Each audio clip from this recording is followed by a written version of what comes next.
emotional, spiritual, and mental well-being due to climate change. Our indigenous lands and waters are warming at twice the rate as the rest of the world.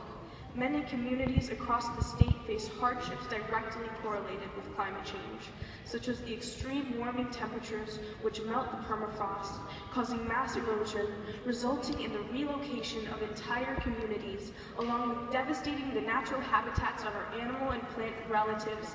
These impacts have disrupted indigenous seasonal hunting and gathering traditions. In recent years, we have lost community members due to unpredictable and unsafe ice conditions, have seen the die-off and disease of seals, salmon, migratory birds, shellfish, whales, polar bears, and recognize that these are also our relatives. We, the Alaska Native youth, are asking our tribal leaders to consider, as is traditional, the future of their grandchildren and the generations to come. Now, therefore, be it resolved that the delegates of the 2019 Annual Convention of the Alaska Federation of Natives will establish a climate action leadership task force within the Alaska Federation of Natives to advance indigenous voices and advocate for strong climate policies that will ensure the survival of future generations and to declare a state of emergency on climate change. As far as the development of this resolution, and with all due respect to the elders and the youth, I would suggest we, on the now therefore be it resolved, insert right after generations, rights to the resources. The reason why I'm making this amendment, and I'm trying to keep it friendly, is whenever we talk about climate change and assuming that it's man-made, assuming that all the scientists agree that it's man-made, there again goes that whole regulatory routine that would start to control our hunting. We're fighting the critical habitat area now that the environmentalists might make it sound like this is going to help with our subsistence rights, when in fact it does not. They start to use that critical habitat as a way to regulate our hunting. We can't be moving on emotion only. We gotta have the right balance and making sure we don't hamstring ourselves. That right balance to not only enhance, protect, and live our culture, but preventing unnecessary regulation that would tie our hands up when it comes to developing our own resource. Having that language is made for the reason that you want to preserve the ability to develop Alaska Native lands. Okay. Not only lands, but rights to the resources. And rights to resources. Both renewable and non-renewable. All right. And Victor Joseph, Tanana Chief. So I'd like to recognize Nanieezh and Quannah. Okay. Welcome back. This is Quannah Potts, who is also one of the youth writing this resolution. And when he came up and offered the amendment of ensure the survival of future generations' rights to their resources, he also included non-renewable resources such as coal and oil, from my understanding. And we would like to strike that amendment because of that, because those coal and oil are really one of the #1 causes of climate change, and it would not be supportive of the resolution that we originally offered. Like she said, the non-renewable energy would not be a good part of this amendment, because it is a fact that it is one of the #1 causes of climate change. You know, with drilling and tearing apart our earth, that is not a part of who we are. We protect our earth, we protect our animals and our ways of life. We shouldn't always have to fighting for our ways of life. We shouldn't have to tell people in charge that we want to survive. It should be our #1 right. We should not have to fight for this. But here we are right now, coming to you asking for our help. So thank you. Thank you. Well said. If I could have further discussion on your motion, Mr. Chairman, yes, and I agree there's agreement that climate change is happening. We're not arguing that. But when you look at who's convinced that it's all man-made or if it's cyclical, that's the #1 question before you move on. There's no consensus that it's all anthropogenic. Second, up north, where we have some of the cleanest development on the North Slope, and yet, through extreme environmentalist action, through extreme animal rights groups' actions over the years, when you look at our near-term history, who has it been that has brought a direct threat to our subsistence way of life? Before we start to say, you know what, we agree with all of the environmentalists to keep our oil in the ground and we're going to suffer economically, let's be very careful. Thank you. Further discussion? Go ahead. I would like to bring up that these companies up north are only thinking about economic growth, and we need to be thinking about all of our futures too, because I'm sure you guys all have grandchildren or nieces or nephews, and it's their futures, and it's all of our futures, and it's all of our traditions and rights and cultures to keep this land healthy and to keep our people happy.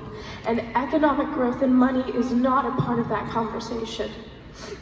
And it should only be our futures that we are worried about right now, because it is urgent and it is now.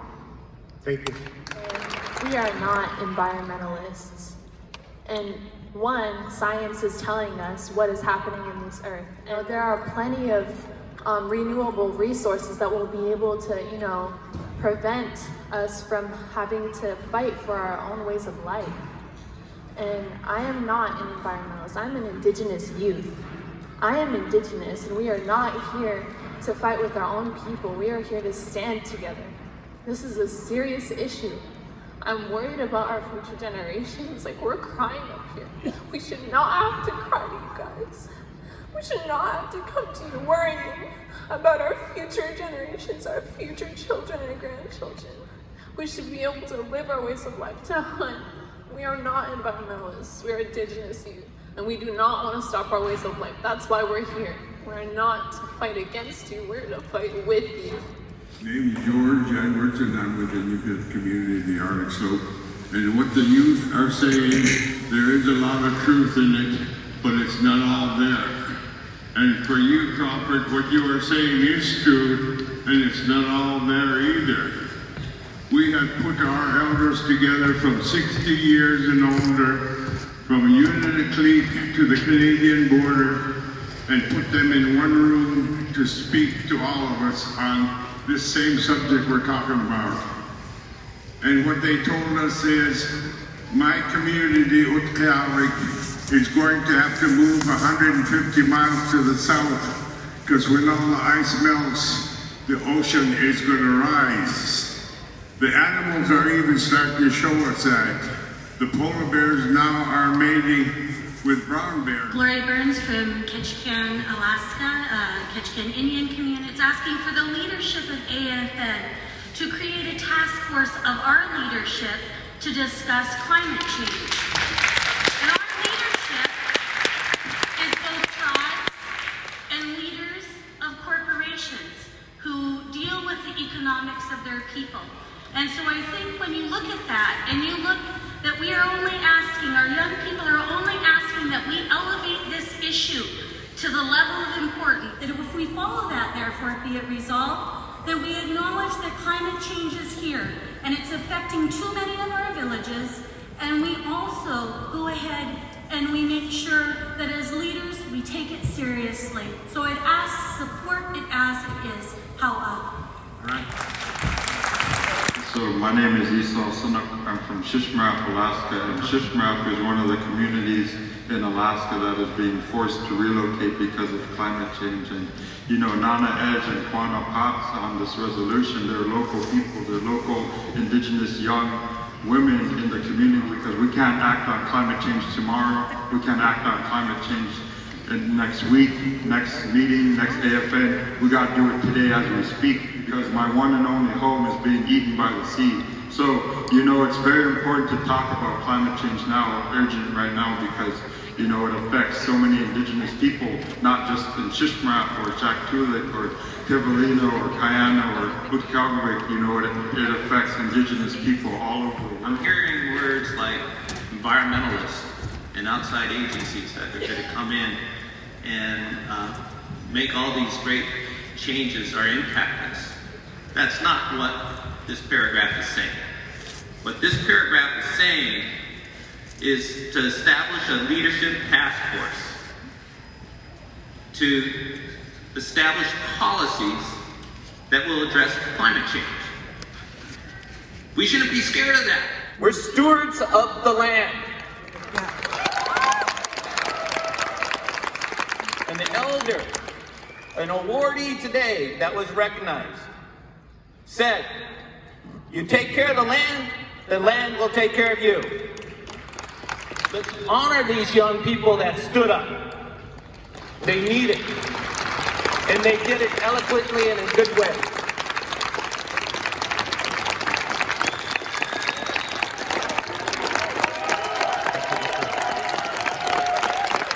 Let's stop the debate and give them what they want.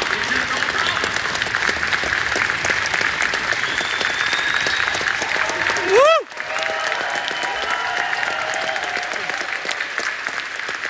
Is there any further discussion on the original motion that came to us from the elders and youth? The question has been called. All those in favor of adopting Resolution 1956 signify by saying aye. Aye. All those opposed say no. Okay, that resolution passed.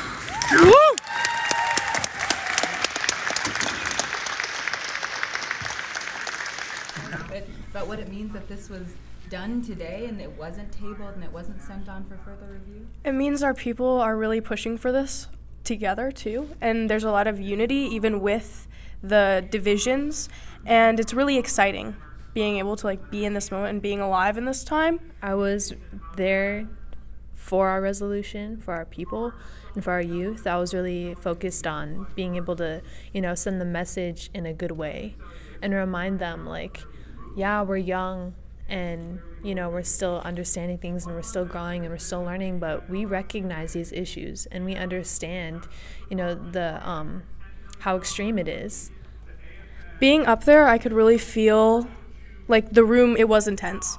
There was differences and people were going up and back up and there was debating, but I felt really strong and grounded actually within all this, within the conflicts that arose from it, because I could feel all of the people behind me and all of their love that they were sending and support and how much they cared about this too. And I got really emotional and then he got emotional. We both got pretty emotional. But it felt like a connection. We're all fighting for what we know is right and what we know and grew up to know, with our values and learning from our elders and our adults, our families. It's a lot of responsibility, and but I think our youth are ready, and I think they have a lot to say, and we're just two of us, and there's tons of others. There's Zoe Okliazik and Allison Bank, who are Inupiat, and they were at the Elders and Youth Conference helping us look over the resolution and being supporters of it as well, and they had to leave back to their home community. But I just also want to give them a shout out, because in their community they are taking the first few steps of taking action. We're doing what we have to protect our futures, and it was just amazing. Not the words we can use to. It was Nanieezh. Yeah, thank you for taking the time to speak with us, and congratulations. We are so proud of you too. We and all the communities that you represent and the voices that couldn't be in this room today but are certainly here with us. So thank you for joining us as well. This has been Always Indigenous Media with Mike Backland, Back Media for the Movement.